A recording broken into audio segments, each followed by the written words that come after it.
All right, good morning, everybody. Welcome back to episode 11, which means day 11 of NYC Adoptee.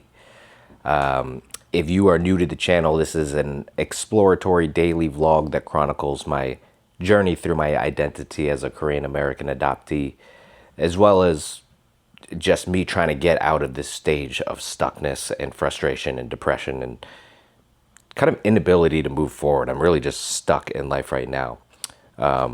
That's what this channel is. So I will say that I'm on day 11 right now. So this is a 30-day project. I'm shooting every day for 30 days, after which point I'll figure out what I want to do with the channel and how to make a little more, less daily vloggy videos and more concise videos. But I'm on day 11 and I feel much lighter. I've learned a tremendous amount of things regarding myself and my tendencies. And I really see my life in a quite different way than I did even at day one. Yesterday, I focused on the adoption piece of this whole channel. So up until now, I've been focused on my school years and the beginning of my professional years in restaurants, which is all great and has taught me a lot. However, I neglected to even touch on adoption for reasons I'll explain later in the video. So I took yesterday's episode to go back and just call out the elements of that I could remember of being Asian, being in a white world, being adopted, that kind of popped up throughout my life that apparently popped up quite often. I didn't remember until yesterday, but just identified those elements and didn't go too deep into them. So I've been wrestling with that all night or after the shoot all night and all morning. And have some thoughts that I want to share on this project overall and how yesterday kind of affected my view on the project, affected my view on my life. I want to share a bit about that. So today, again, will be a little bit of a less focused. I'm not going into a specific era of my life. It's just yesterday changed a lot for me. So I'm going to finish my breakfast, jump on the bike, and then I'll do most of my talking on the bike, and we will ride to somewhere because it is gorgeous out today. So that's the plan for today. Stick around. All right, guys, welcome to the the riding portion of today's video. I'm in Long Island City right now. We're going to take that bridge right in front of you to get into the city, the Midtown Bridge. And I'm going to take the upper roadway entrance from here, which is nice and quite interesting. I just got to find it. So that's part of the immediate challenge is finding the entrance to the bridge. Side note, one of my favorite Vietnamese restaurants right there, Cyclo. It's also a good ride from Brooklyn.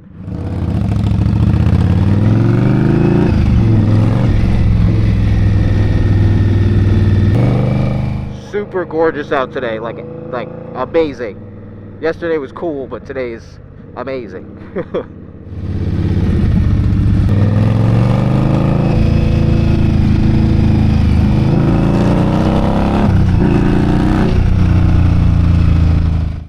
Gravel. There we go. Alright, so somewhere along here is our entrance. Once we get on the bridge, I'll share just a little bit before we get downtown. I am headed into, I think we'll go to Chinatown today. I had a weird craving for bubble tea. I'm not a fan of bubble tea. This is not a thing for me, but today it is. And that's really all I woke up wanting. So gonna find a bubble tea spot, plop down, and then do a little reflecting on what was yesterday's session. Nice, he's getting out of my way. Alright, guys.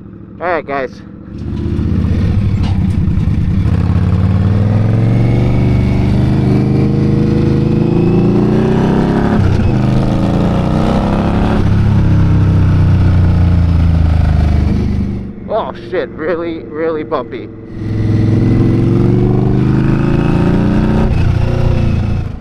Terrible road conditions. Alright, maybe not as much fun as I remember. But awesome roadway in theory. Hey.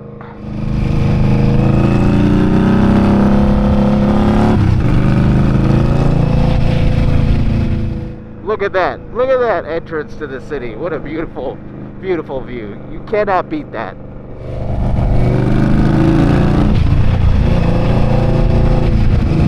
Wait for it.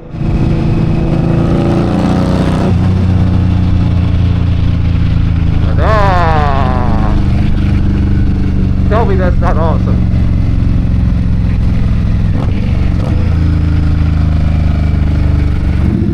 And empty traffic? What is this? What a day, guys. What a day. Oh, man.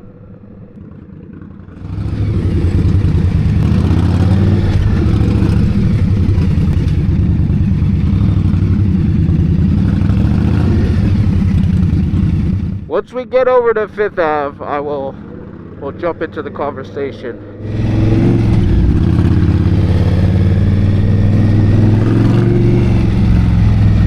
We're in Upper East Side right now.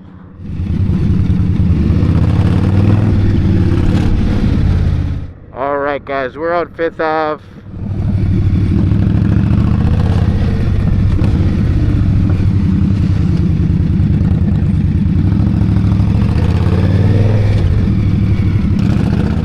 Let's get out of here.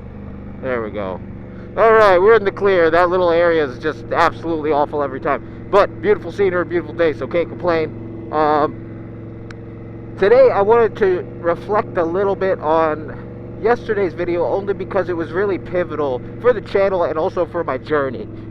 Essentially, I talked about all the memories I had of instances that race, being Asian, being adopted, my situation in the white world kind of popped up.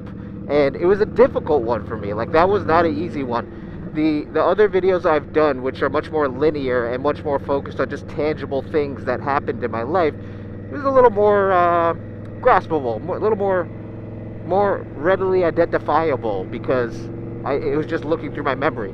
Now, this particular segment didn't really have those handles to hold on to. It was much more of a look at abstract things that happened in my life that I quite clearly have pushed away or pushed down to kind of avoid. And so what I realized, actually, by today is day 11, yesterday was day 10. On day 10 I realized I've gone through 9 days of this project doing exactly what I've done for 38 years, which is push stuff to the side. You know, like, I essentially glazed over all the things that I made the channel to go in depth about. I just kind of glazed over it again, and I was like, wow, I'm repeating the same cycle, which again is a testament to how deep rooted this situation I'm in is. So that was a kind of a circular, breaking the third wall, kind of like commentary on the topic at hand, which is being a Korean American adoptee. Now, I think the other work is super important. Everything I've done to this point has actually shed a lot of light on me as an individual as well. But I say as well because it's in addition to. It's equally important to who I am as an individual, but it's just not that piece that I believe is at the root of everything. So, you know, I think the main takeaway from yesterday was understanding and identifying the mechanic of that I use to explain away all this stuff, and realizing that that actually is an issue. That's something I've done my whole life. I've learned how to articulate my feelings very well, and therefore be able to understand the situation at hand and move forward. But that doesn't mean I actually understand, like fully understand and appreciate the situation.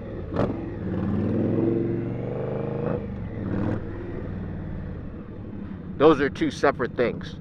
So while I don't discredit,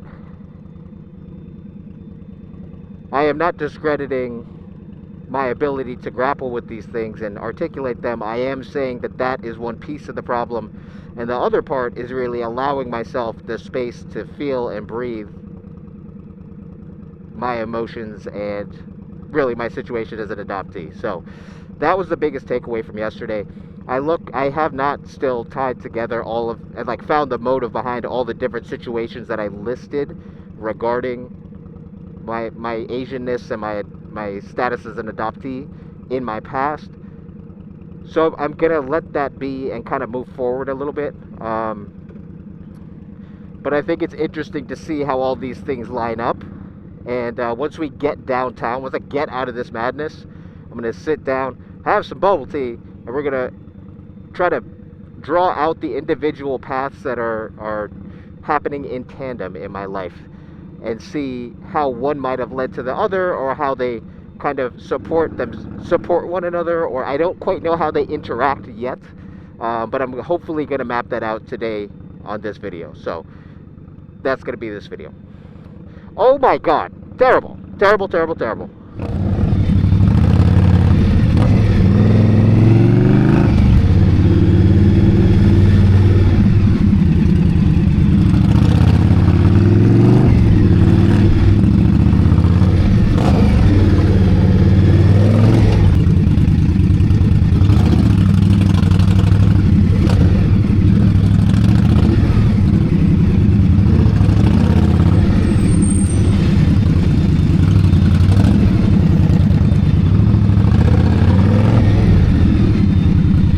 In case you are wondering why my arms are completely shiny, it's because the first day was sunny. I went out without sleeves, and I got roasted, absolutely, like cooked, like chicken duck level cooked. And I forgot that I get sunburned now. I never used to when I was younger, but so now I'm like uber cautious. It was super painful. Not trying to do that again. So that is why I look like a rotisserie chicken. In case you were wondering, Empire State Building.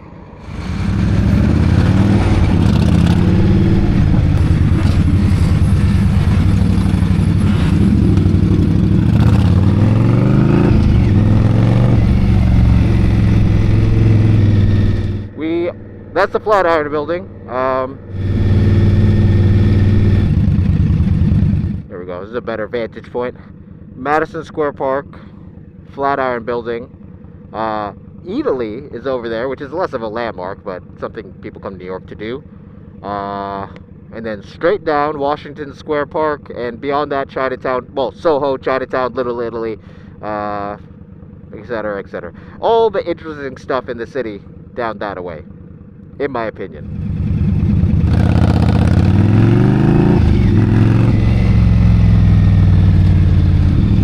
This is 5th Avenue, block that I grew up on and around. Absolutely beautiful. Like, I love this block. Very commercial, but the architecture, I just realized a few years ago, if you look up, I never look up when I'm here. If you look up, there's tons of beautiful stuff. I'm not going to do it right now for obvious reasons, but if you ever walk on 5th Avenue, make sure to look up, because that's where all the beauty is. God damn, this guy's flying! Gotta make some deliveries, baby!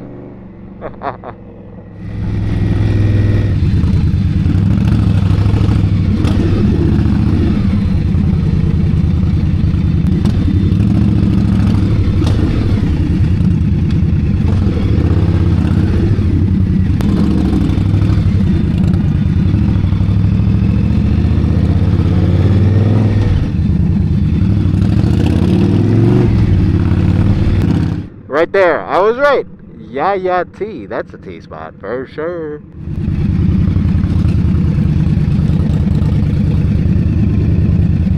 Alright guys, let me get set up and I'll be right back and we'll do this.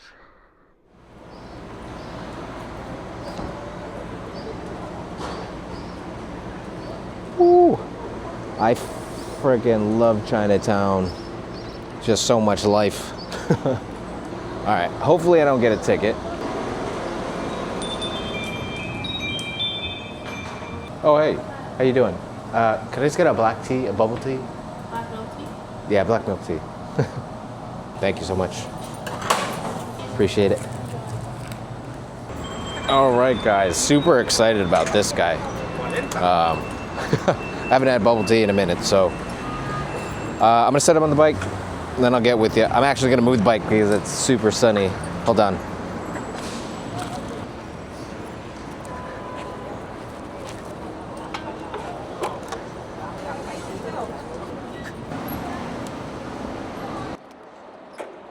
Oh.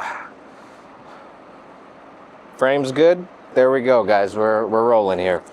All right, so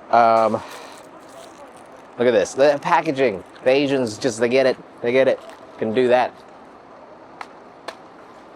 Not bad, not bad.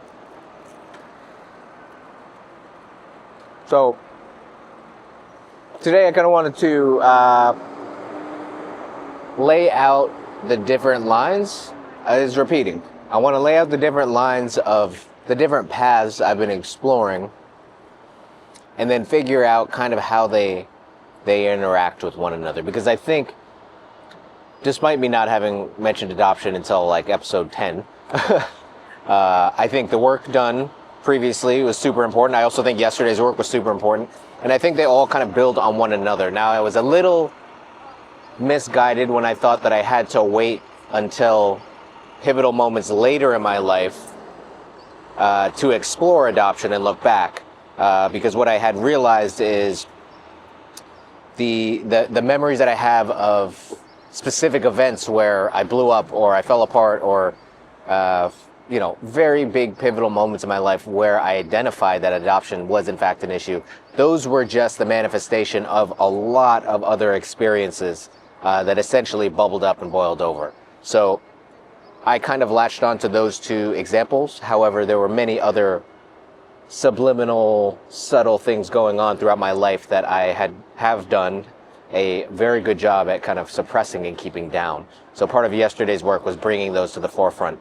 I actually, this side note to this whole topic, well, kind of, the movie Get Out, I think it's Jordan Peele.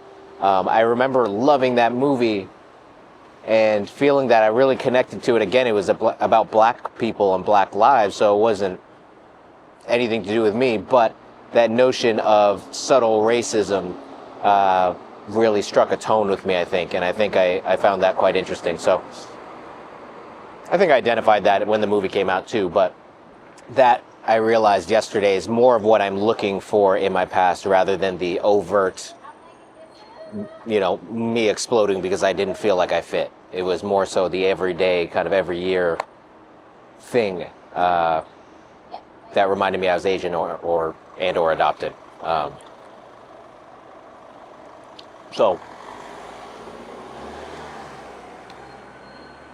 the first path that I began to explore was just my chronicle of the cycle of being rejected.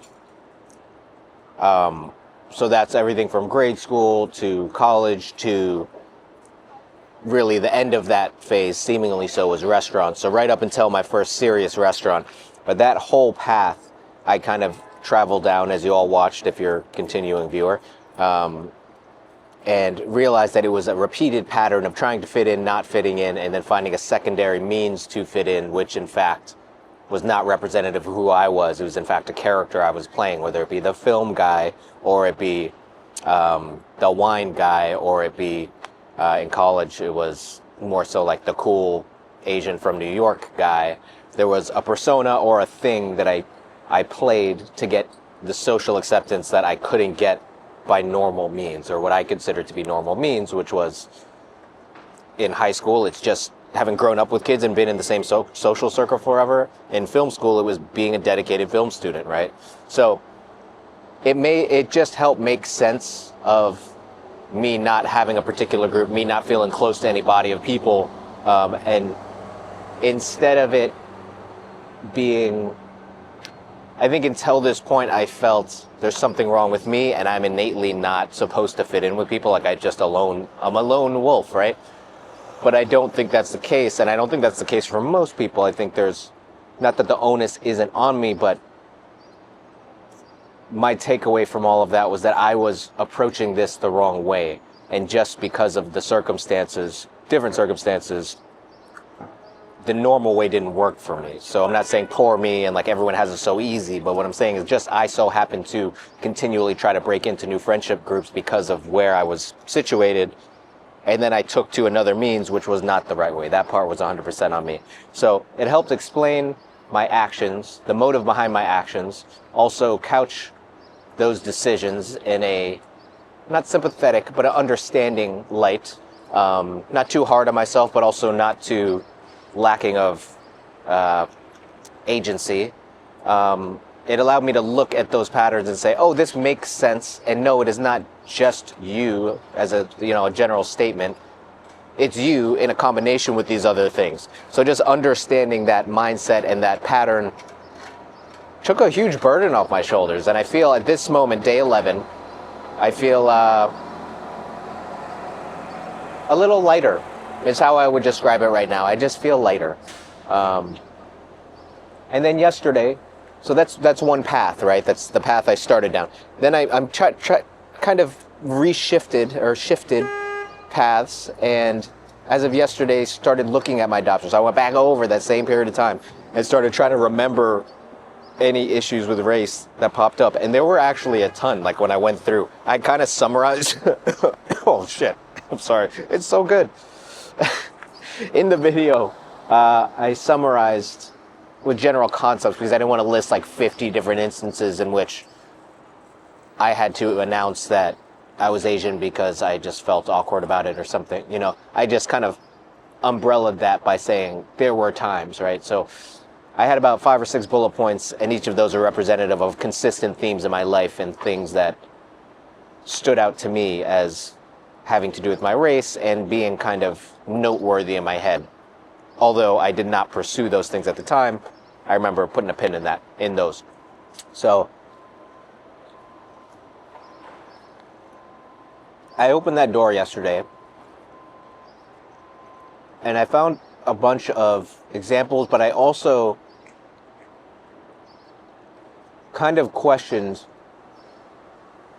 why I wasn't more curious at the time about those things, and why I feel as if most people would really lose sleep over those things and think, in the case of, for instance, my mother telling my adoption story all the time and me feeling fairly kind of awkward about it and not knowing why we had to state that my story every time my story of origin. It did make me feel different, but I don't remember ever losing sleep over or sitting in a room and, doing what I'm doing now about it. And I kept thinking, why was that not a bigger deal to me? But I came to the conclusion at the end of yesterday's session that because of how I was raised and the tools that my parents equipped me with to deal with the world, not specifically adoption, just like how to deal with the world, was helpful at first and then turned into a detriment. So again, my family is very big on talking things out, explaining things, writing, reading, considering, grappling with complex thoughts before having an opinion. That was kind of how they approached the world, and that's how now I approach the world and what they shared with me. Now that is a great thing to do, and I think we need more of it in the world. However, at my young age, I think that became the means by which I rationalized and explained a lot of the feelings that I was feeling, and I never allowed myself to feel those things. So I never really got into those moments, got into the nitty-gritty the way I suppose most people would. Now that's not to say it's right or wrong. Go in the other extreme, and you have somebody who ignores critical thinking and says, just go with your gut. I likely would have killed somebody by now or killed myself, right? Like, you could look at it either way, and I'm not saying that was wrong. I'm just saying that explains why perhaps I never thought it was a thing, because on paper I can explain away the pain of being adopted and it being a thing with all of the positives that are in my life, the positive situation I found myself in, the friend network that I had, the loving family that I had. All of that can be explained as adoption is a thing, but that. So that's the other path that I'm going down right now. And I believe that those two paths heavily intertwine. I think, the first thing that comes to mind is, why was I so hung up on acceptance? Now, I think every kid wants to be accepted in their group, right? But it was so intense for me, and it continued. As of this point, video 11, I haven't gone past my first restaurant job, and it gets a little in the weeds after that, so I want to pick back up there, but I wanted to address this first. Up until that point, I was so focused on people liking me and getting acceptance and getting into a group. And, it was such a big deal to me. And I think that a lot of that is deep rooted in just not feeling normal and not feeling like I could just exist. I felt like I was the exception, like I was different, like I always knew. There's some level of me that always knew I was different, which I believe comes from the adoption path.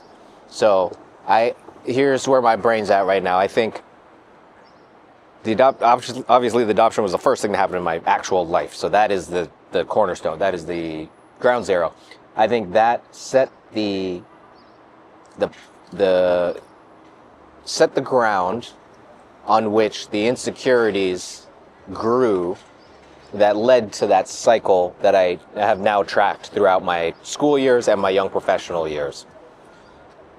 And then here's where it gets a little muddy. Here's where I got to think it out, because it circles back.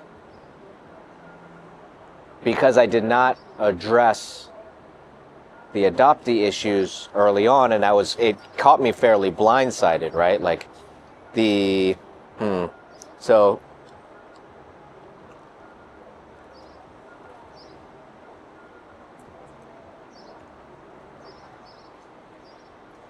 again, I haven't gone past in the restaurant days, which I'll do that tomorrow. But within restaurants, I kind of was chasing the reward that I described in my first restaurant job, which was two videos ago now, day 9. To sum it up, I found that I was finally rewarded at restaurants for being good at the job. So it was the first time I was getting that positive feedback. So I had this, I really, in hindsight, I had an emotional attachment to the dynamic of restaurants because I knew I was good at the thing. I got thank yous for the thing. People saw me for someone who had the potential that I deep down felt I had. It felt really good. And so I continued to work at restaurants again and again and again for that same feeling. It was never about the restaurants is what I found. It's about that feeling of acceptance, that feeling of appreciation and validation. And eventually I stopped getting that. So I think the restaurants were a supplement for my situation in my adopted life. Like I was always looking for that in my adopted life, but I shifted that over to restaurants, which inevitably failed in restaurants because I didn't actually like working restaurants. It's like my dynamic with film and film school. And then restaurants kind of kicked back on me, which for a number of reasons brought back the deeper emotional disconnect and panic that really was from being adopted. So it's circular here. And like the two undoubtedly come together and form a whole whirlwind of shit. And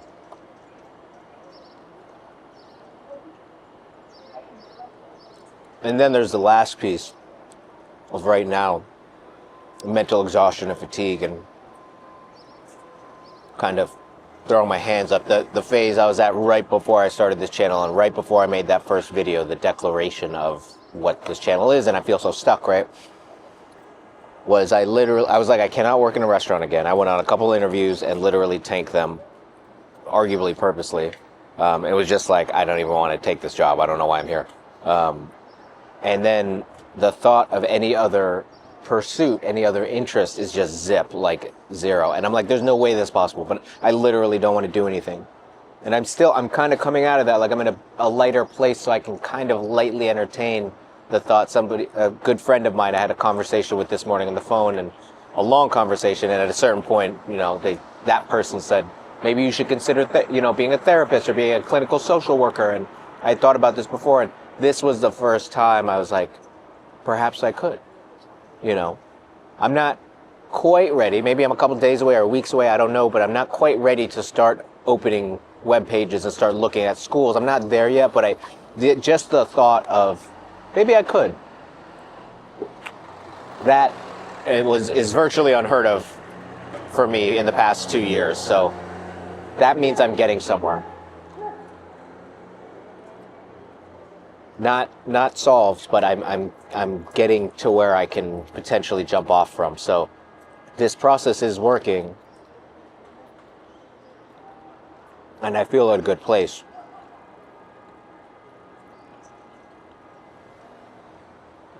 I need to finish. Here's the game plan. I need to finish my working years. I need to do a session like this for the working years. And I really need to, the reason I'm doing that work, well, it's to finish that path, right? I want to finish that path, but I think it's important because the culmination of why I completely turned my brain off, rejected everything, and I'm like, my life's over. That reactionary phase, I need to figure out why, so I can maybe not do the opposite, but I can constructively address it. A couple friends of mine have said, just go get a job while you're doing this. Doesn't matter, I can't just do that. I physically can do that. I've been applying to shit restaurants, but in order to successfully climb out of that hole, I need to understand it. I can't just keep climbing, because I've been climbing out of this hole for years, and it just ends the same way. So I can go work at another place for 3 months and then get fired. That's cool, but or I could actually try to address this and figure it out. And I think that's the key for that part. And then tying that to adoption is important. Joining these two paths, my adoptee path and also just my tendencies and my history and my track record paths, is super important. Understanding why I am so broken right now can only happen because of that, those two coming together and understanding how they work together, essentially. So that's where I'm at today, and I'm not going to try to push forward today. Tomorrow I'm going to pick up with the restaurant years of my life, but for today I'm going to sit with those two things and repeat them to myself to try to get them through and try to break ground on that. That's the plan for today. So I'm going to finish this tea, though. It's awesome, and today's gorgeous. Perfect weather out. I'm going to finish this up and then I'll check back in.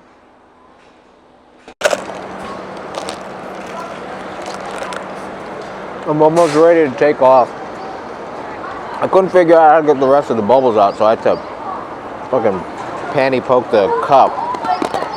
It's probably not how you do it, but I'm gonna wrap up here. I'm gonna go to Motorcycle Mall today. It's out in Jersey. I haven't been there for a minute, and I'm not going to buy anything. I'm just going to look, because I haven't bought a bike in a very long time, and I would like to go see some motorcycles. So that's what we're gonna do. We're gonna take a ride out there, therapeutic ride. Maybe I'll share some thoughts, but I think for the most part, just enjoy the ride.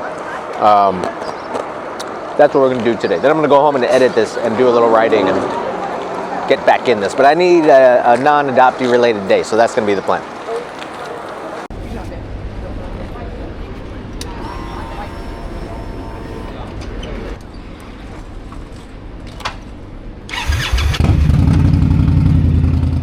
Let's go, let's go, let's go.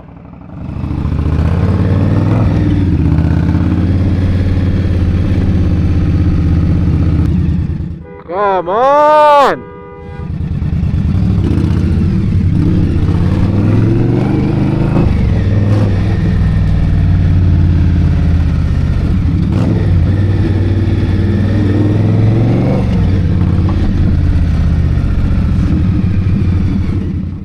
Turn right into Center Street.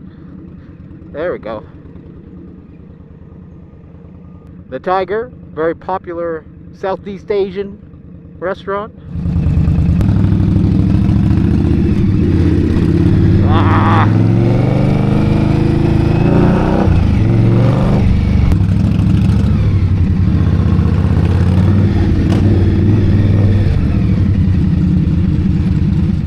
Dempsey Linen, I used to use them at 2 restaurants I worked at.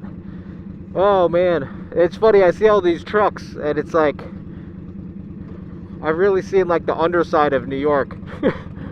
Like I've seen how this city functions.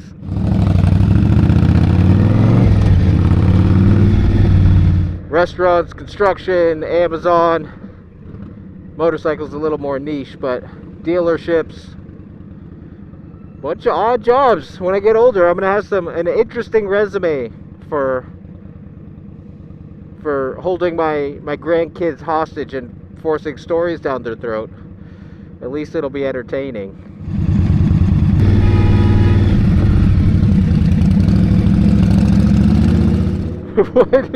Here's 2 lanes, baby. Oh, not anymore. Alright guys, I'll see you on the other side.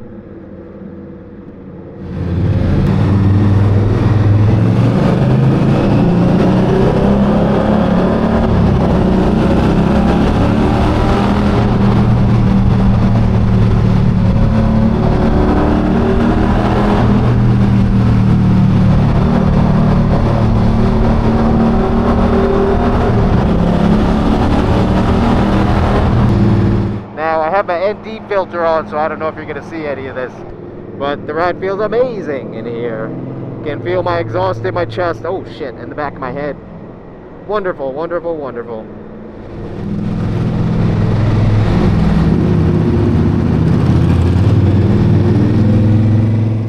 Oh my god, it's so bright. Welcome to Jersey City, folks. We're gonna get out of here fairly quickly.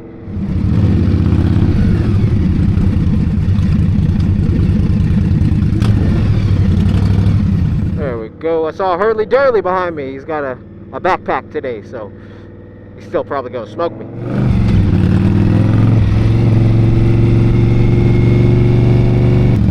There he goes. One thing I remember about Jersey is that everybody drives much faster. This is not Long Island. Long Island is like super slow. Everybody's doing motorcycle speed out here, I think, which was interesting and different to me.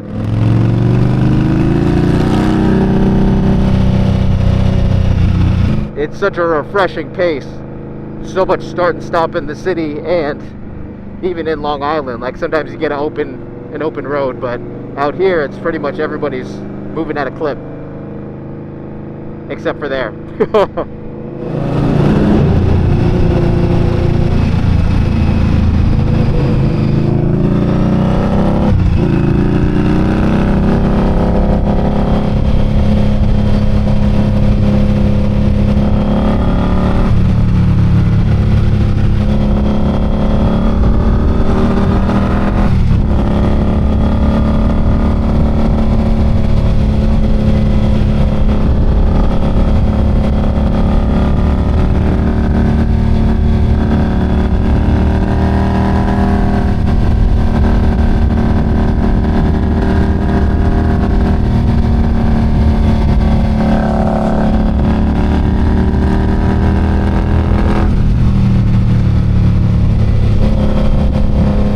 Oh my god, this is perfect. What a day. Hey, pretty bumpy though.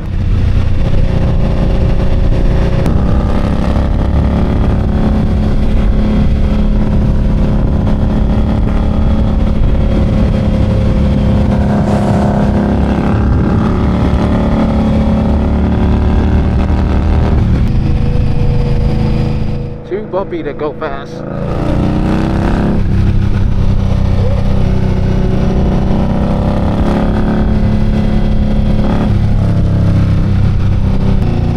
And even, like, this is how much of a city person I am, it smells so country out here. Like, it smells like water and trees. What a wonderful thing. Man, it really does something to your brain chemistry. It just, you know, a little bit of actual oxygen. Amazing. Around my block in Brooklyn, there's like 6 trees, and that's like, like, that's a good day. 6 trees. Oh shit. What a nice stretch, despite pretty bad road conditions, but I wouldn't expect anything more. This is a back road. Good choice though. Good choice for today. I gotta find a bathroom and gas. I vaguely know where I am here. Alright, let me let him get a little further up. Then we're gonna try to have a nice right turn. go, go, go, go, go, go, go.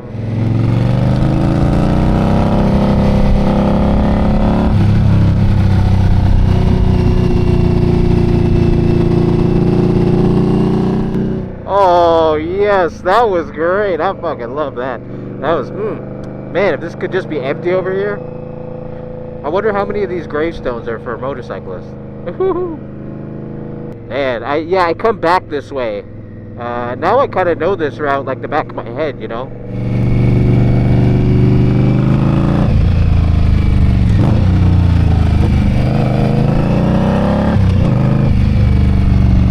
Motorcycle Mall, my friends. God damn, we made it. It's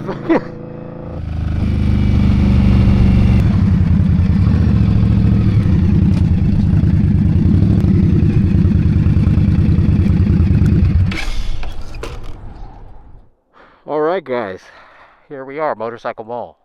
So I'm going to end the video here today. Oh, I'm going to go inside. I'm taking you inside. Don't worry. But this will be the last stop on today's video before I head on home and get to editing, get to thinking. But a little bit of free time, a little bit of dreaming for me before I do that. So let me switch over to handheld, then we'll walk through. Motorcycle Mall, Jersey. Jersey, massive motorcycle depot. They got every type of bike in here, so it's cool to see them all under one roof. That's why I like coming out here. I usually come out here like 2 times a year.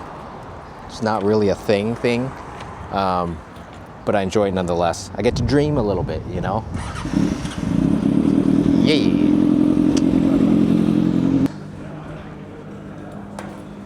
All right, so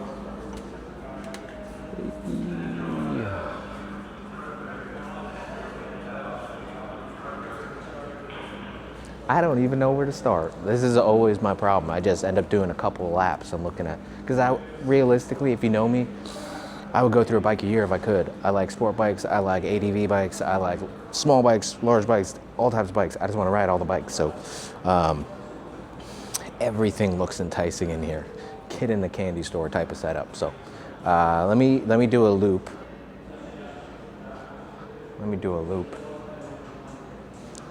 So these are the Kawasaki's. I've never really been a Kawasaki guy, although lately I've been wanting to do what's up? I've been wanting to do a fully faired sport bike is where my head's at. So 6R would be awesome, but I would even settle, given the realistic use and the realistic type of riding I would do, the ZX4, I would do the double R though. I don't know if they have that here, they probably do. The Yamahas, I would do an R6, which you can't really find anymore except for on the used market. R9 would be awesome. I've never sat on one, but that's a triple, so similar to my triple. That would be cool. In terms of a Harley, if I did a Harley, it would be this. I believe this is the Lowrider S something. ST, Lowrider ST, I was correct.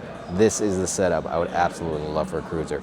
But the problem is, Harleys to me ride only in a straight line, and that's 3 of them that I rode, so don't quite enjoy that aspect of Harleys, but that's just me.